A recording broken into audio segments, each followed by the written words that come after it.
Welcome back to Geek Channel 8. I'm Eric. And I'm Rosie. This week from 2012, Bait, also known as Bait 3D.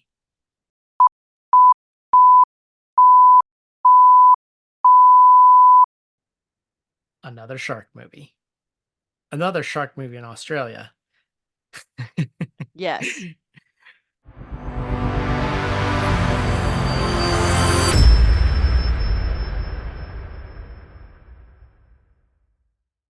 House of Dragon just wrapped up. We had a really good time watching that. And The Boys wrapped up too. That I really hate that I have to wait so long in between seasons for both of those series. It drives me straight up a wall because those shows are both so good to me. If you haven't watched either one of them, watch them. Watch Like them. me. You should watch them so we can talk about it. Both shows are awesome. The Boys is just phenomenal. I'm actually getting ready to start watching the other generation. I think it's Generation V, because there are things in the current season that allude to that. So now I have to watch that.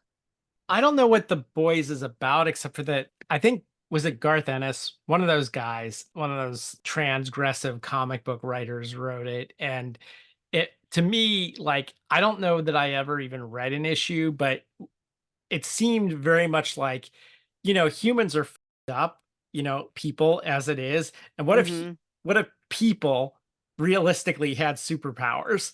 That's what it would be like. That was the vibe I got about what The Boys was supposed to be like. I don't know if the Right. TV show's actually like that or It not, is but actually like that. It is. There are people that are born with abilities. Okay. But then they created V, which is a drug that you can inject into yourself to give you superpowers, but you don't know what they're going to be. They could be anything, you know? I mean, they could be anything. They could make a particular male body part reach for days like Stretch Armstrong. Okay. right. It could be literally anything. And the superheroes that they show kind of grow up in a lab rat situation. Homelander in particular is really evil. He's supposed to be like Superman. A lot of these superheroes that they have are based off of some of the classic Marvel and DC superhero characters like Batman, Superman, Wonder Woman, Aquaman. They all have their own versions of that. And then there are others that are derivatives of common characters that we've seen throughout. I don't want to give too much away because Yeah, it really is stop a good right show. there because I will watch this show. Okay, good. I really But look forward to you watching this show so we can talk about it. but I'm Um, not watching it until season 5 is done or whatever because I don't want to Now do you're what killing me. I'm doing exactly. No, I don't want to wait. I don't want to wait. I don't want to get done with it and be like, I gotta wait. So, Oh, all right. I Well, like let's having something to look forward to because I can't afford to go on vacation right now. So there's that. can't afford to go on vacation to see the whale sharks. No, I already did that. That didn't go over very well. Snorkeling is not my bag. If you listened to the previous episode we were on, go back and listen to it. Share your horrifying snorkeling stories that involve, seasickness and rocky boats and choppy water and people that you've never met giving you waters and praying to God you don't puke on them. Go ahead. You ready to leave all this behind? Where you go, I go.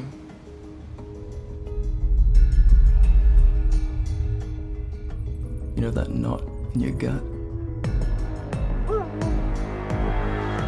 That feeling in the air? That voice in your head? Don't ignore it. Sometimes, it's the only warning you'll get.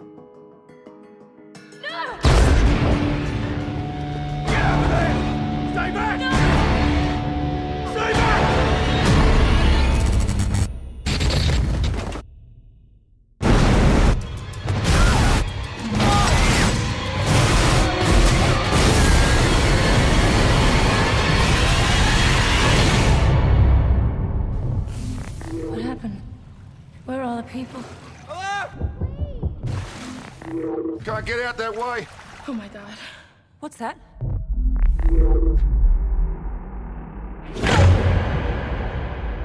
Where is he, Josh? Get everyone out of the water. Out of the water, now!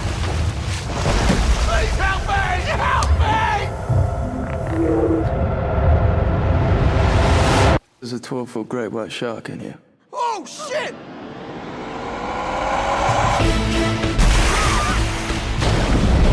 Help us! You gotta keep still, okay? The more you scream, the more the shark's gonna come.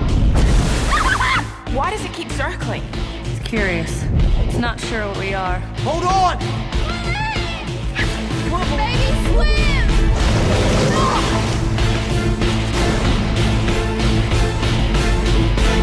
I can make it! I can make it!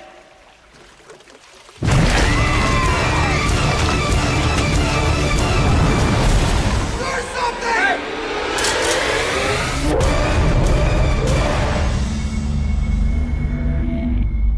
Give me your shoes. Excuse me? To break the windscreen. Are you crazy? These are $300 Gucci.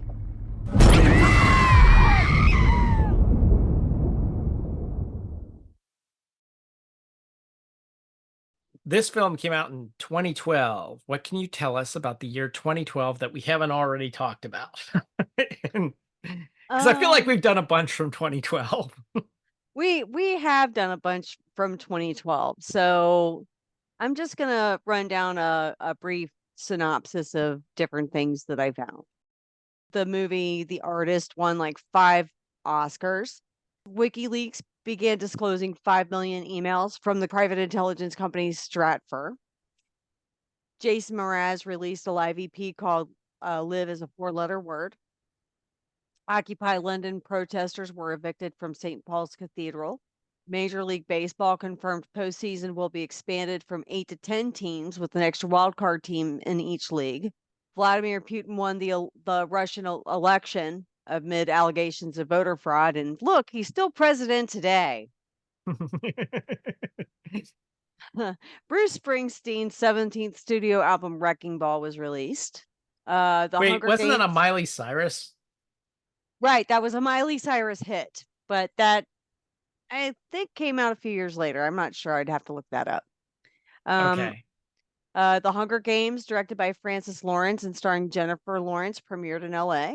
George Clooney and several other prominent participants, including Martin Luther King III, were arrested outside the Sundance Embassy for civil disobedience. Australia's most wanted man, Malcolm Naden, is captured after 7 years on the run in Gloucester, New South Wales. In Australian history, Wendy's overtook Burger King to become the second best-selling hamburger chain, and that's all I got. You know, we go over 2012 a lot. Those are just a few facts I don't think that I spit out before regarding 2012. There's not a lot of info out there on the making of this film. I don't know why. So I'm going to skip over the making and go straight to its release. It premiered at the Venice Film Festival. That was on the 1st of September of 2012. 19 days later, on the 20th of September, it was released in theaters in Australia. On the 29th of November, it was released in Singapore. And I mentioned Australia and Singapore because this was a joint Australian-Singapore film. In fact, it was the first joint Australia-Singapore film ever, possibly the only joint Australian-Singaporean film made. In Australia, it was released on DVD on January 16th, 2013, just as Bait. When it was released later in the US and other places, it was called Bait 3D. It's got a 44% approval rating on Rotten Tomatoes. It was mixed reviews. Some people thought it was good. Some people thought it was bad. And some thought it was bad, but good. Like so bad it's good. Yeah. Yeah. I think there was writing for The Age.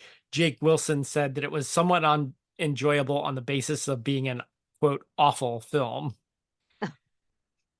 It did really well. It netted like $100 million worldwide. over $20 million in China alone. So obviously, there were plans for a sequel. And the sequel was going to be called Deep Water. Remember that title because we will come back to that title a few times in the future on this show. And it was about a plane that was flying from China to Australia, crashing into the Pacific Ocean.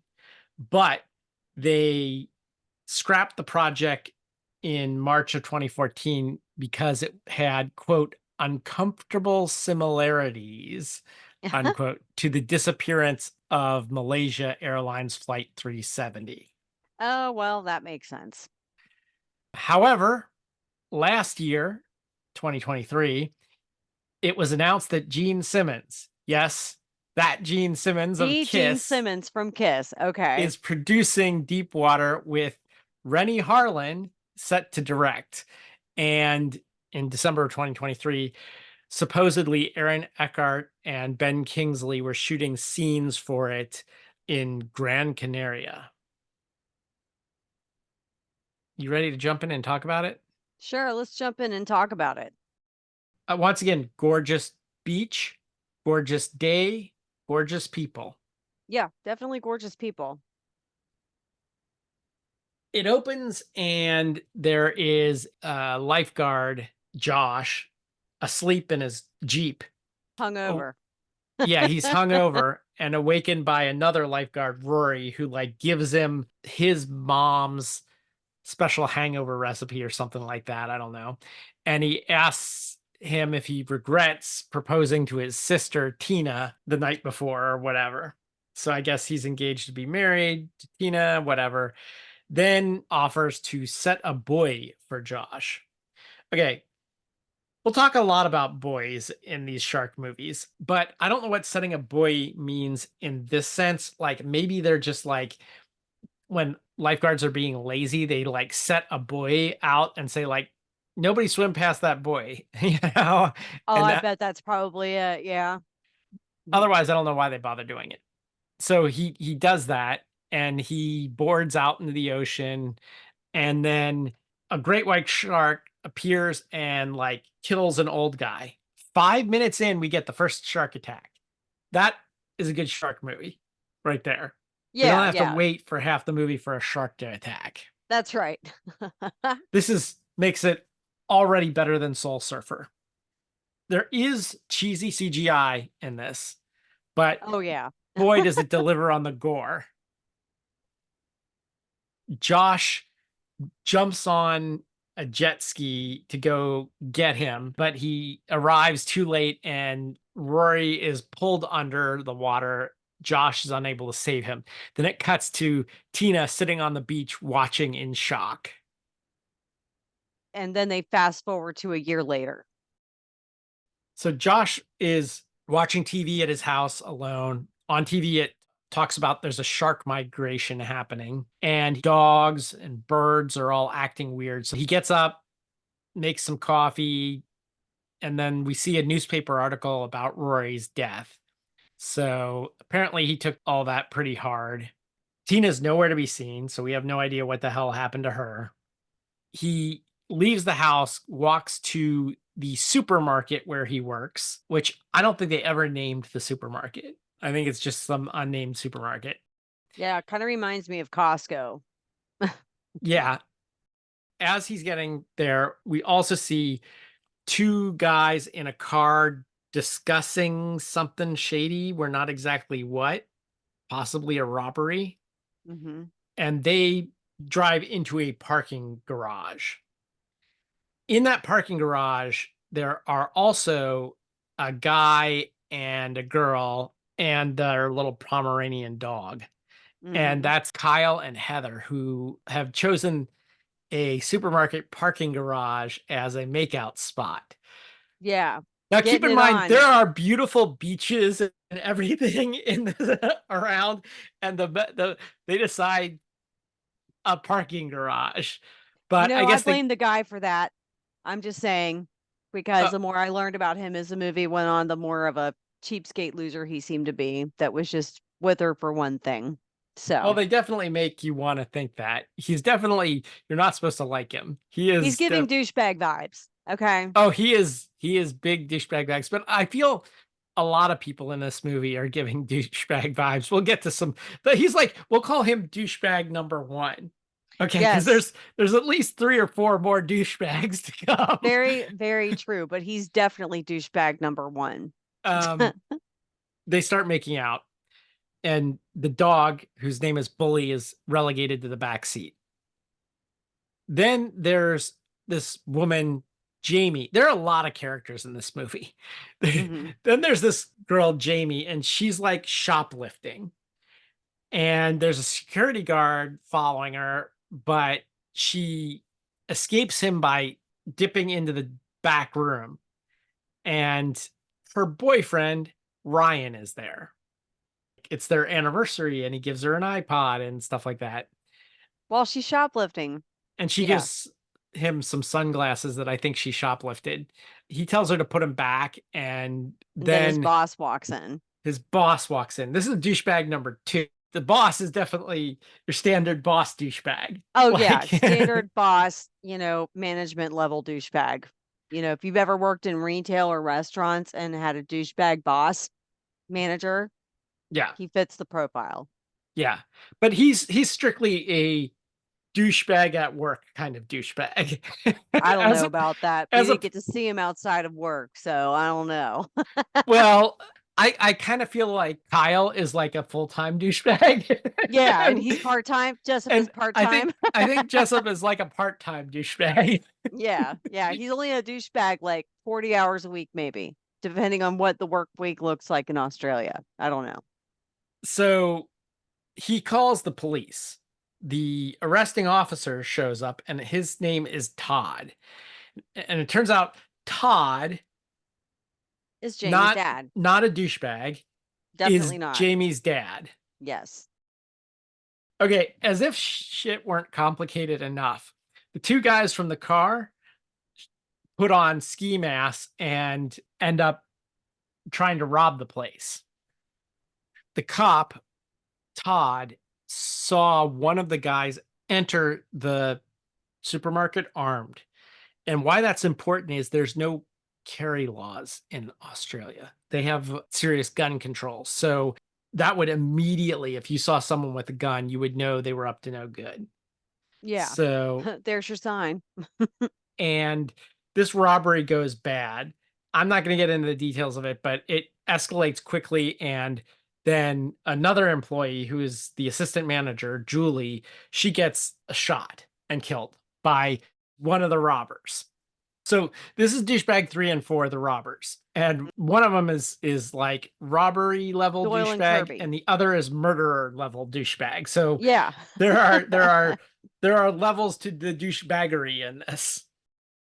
So I feel like there's some classic like slasher vibes going on here, where they introduce you to like a whole bunch of characters, most of them teenagers, so that they can start offing people and they'll still have major characters left. Exactly.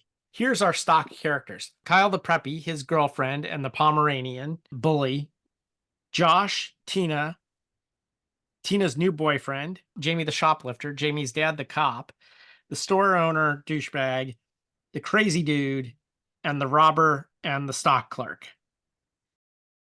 So right then, a giant tsunami hits the town and floods the parking garage and floods the supermarket.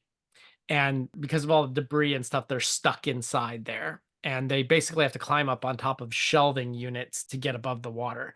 One of the 2 robbers gets above the water. The other one never surfaces. So Right. it was assumed that he was dead. So they all climb up on these shelves out of the water. And the reason they're not jumping in the water to start pulling debris away from the door and try to escape is because there are these dangling electrical wires that are about to hit the water. And when Which that could cause chaos. as the water level is slowly rising, it's gonna happen, and then they're all toast if they're in the water. So they have to find a way to get someone to kill the power. Oh yeah, I forgot to mention Tina's back with her new boyfriend. She left and went to Singapore and came back with a Singaporean guy who is now her new boyfriend. Never mind that she used to be engaged to Josh. I guess the whole like her brother being killed by a shark, like, and Josh not saving him drove a wedge into things or whatever. I don't know.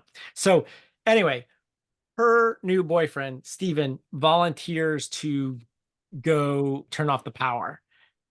They put him in this cage type of apparatus using whatever they could find in the grocery store. The reason they put him in this cage stuff is because there's a shark. And the way they know there's a shark, which we glossed over, is remember the security guard that was following the shoplifting girl around? He gets eaten by a shark, you know, and they all see it. And so they know that there's what they estimate to be a 12-foot long great white shark. This being an Australian film, they say 3.7 meters, but whatever.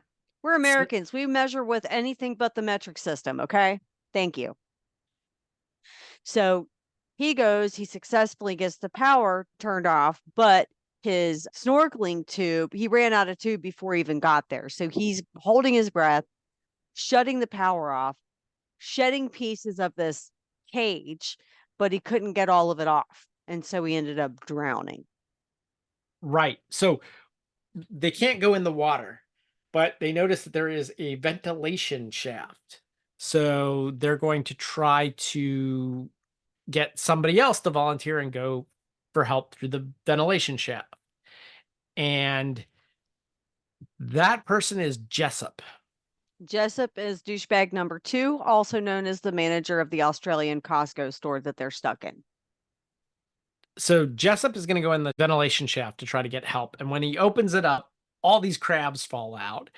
That startles him. He falls, but he manages to catch hold of the vent and is dangling and is able to not fall in the water. But just then, as it looks like he's about to make it, a shark jumps out of the water and bites him in half. Okay, now to the parking garage. Kyle, Heather are stuck in their car, which is completely underwater. But in this movie, apparently cars are like watertight, like because like they're completely submerged, but yet hanging out, you know, and the car's not floating either from it having this giant air bubble in it. It's just Yeah. not what happens. Cars like flood almost immediately when they hit water, as we know from other movies whenever a car goes off a bridge into water. But Right. anyway, somehow in this movie, cars stay on the ground and like contain an air bubble as long as you don't open a door or whatever or a window. Also in this garage is Ryan. He says he's going to help him. He's stuck on top of a van on the other side of a few rows away from them in the parking garage. But when he tries to help them, we find out there's a second great white shark here in the parking garage. Right.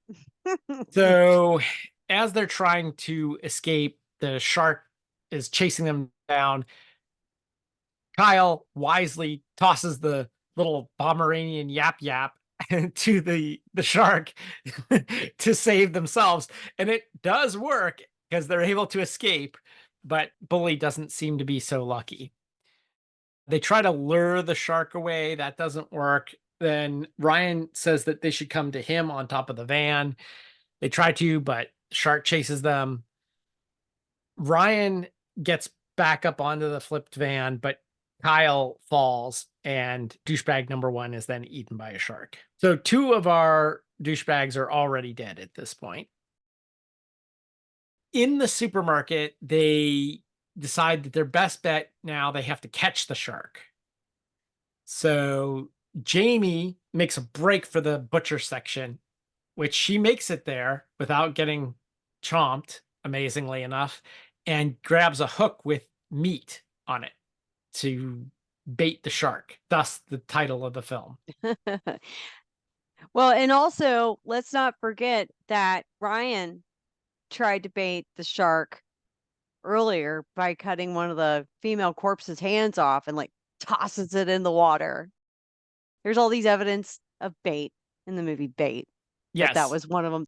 It was kind of comedic how they did it. It kind of reminded me of the comedic horror film Shaun of the Dead.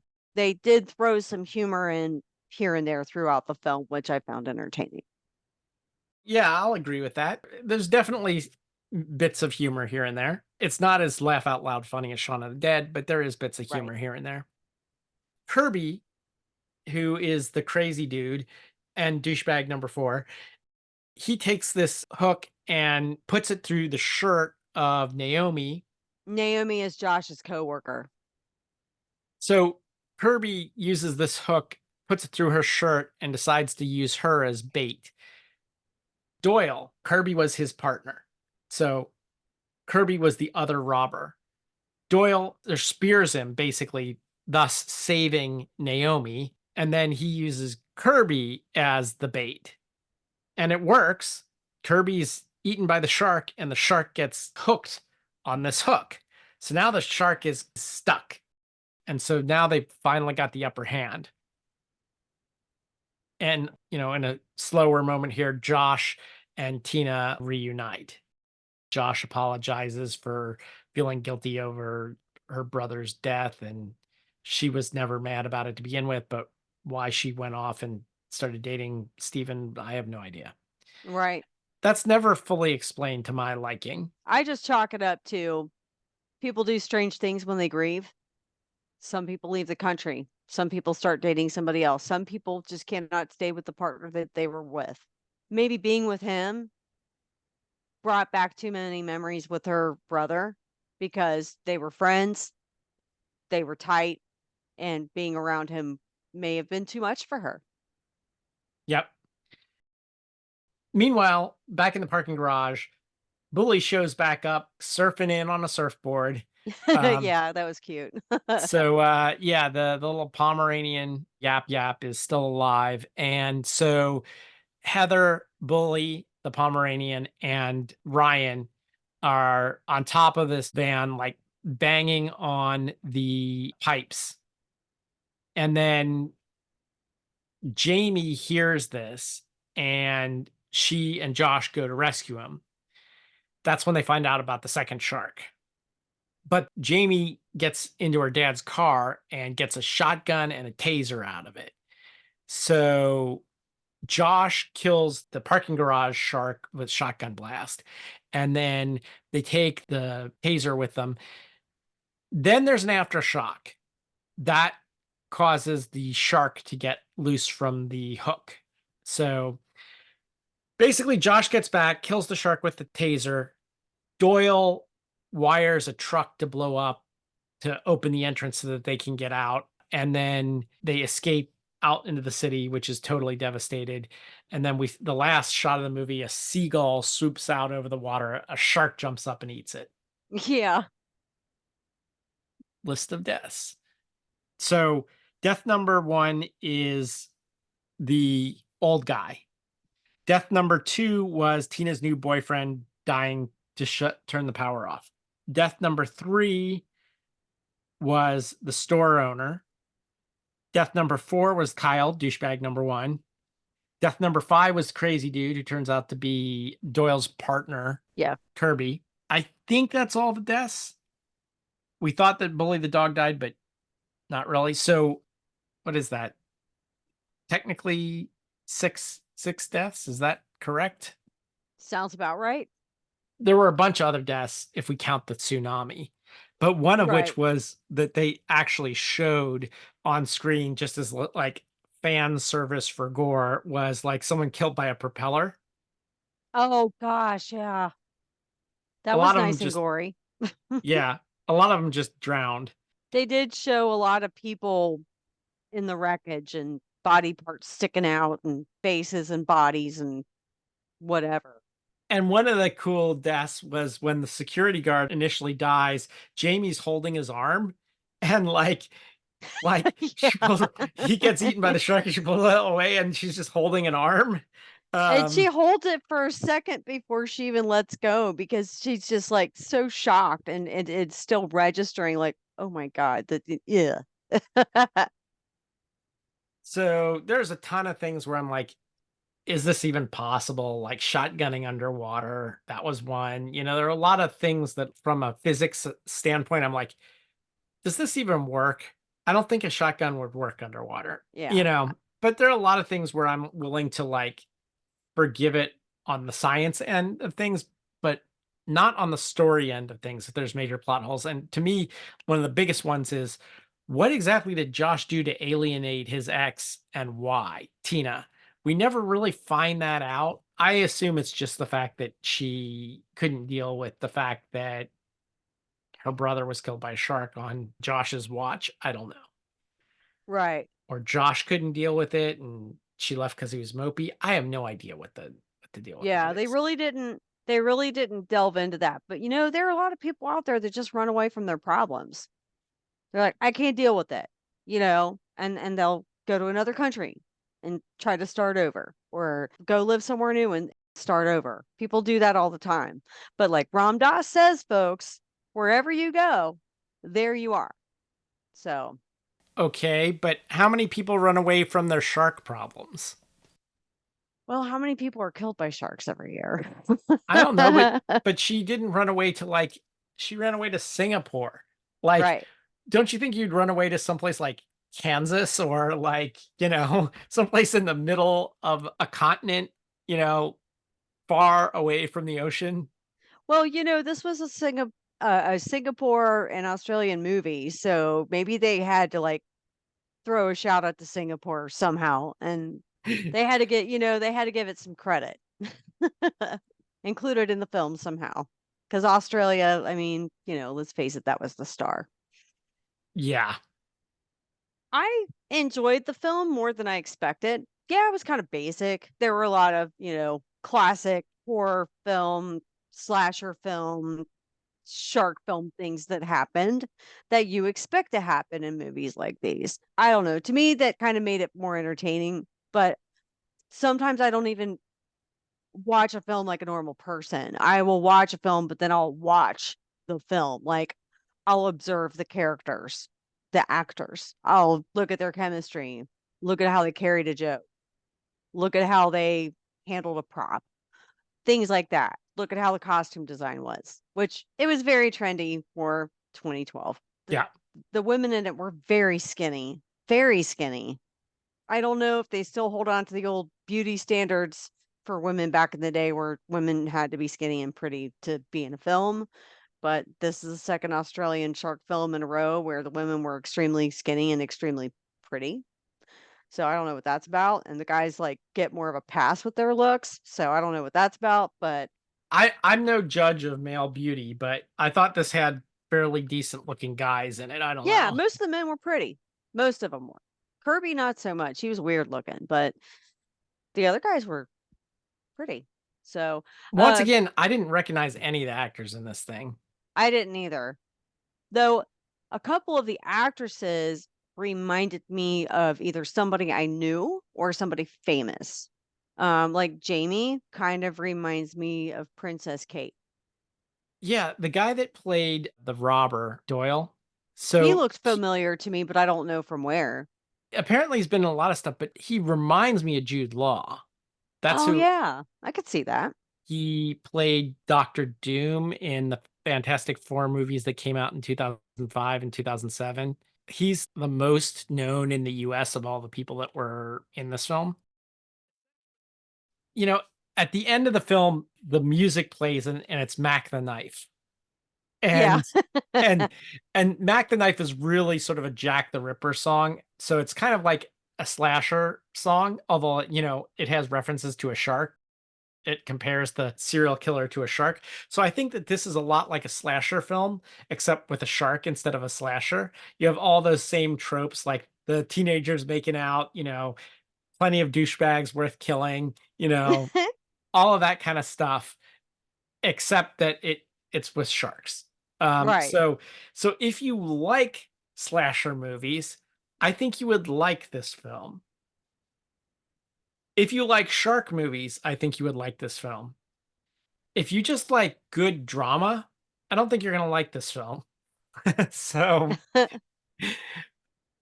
with that said, please let 2 people know about the show.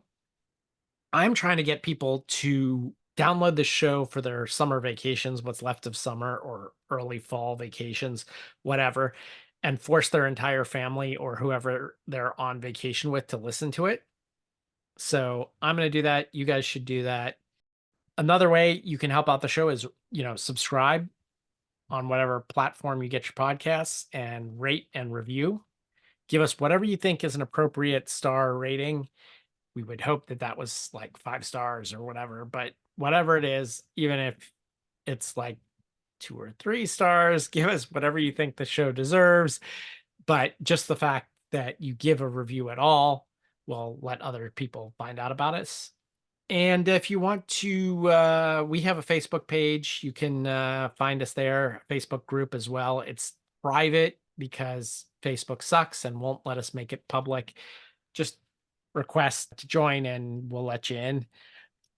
You can write to us at GC8 podcast. That's letter G, letter C, number 8 podcast, all one word at gmail.com. Until next time, this is Eric And this is Rosie. signing off.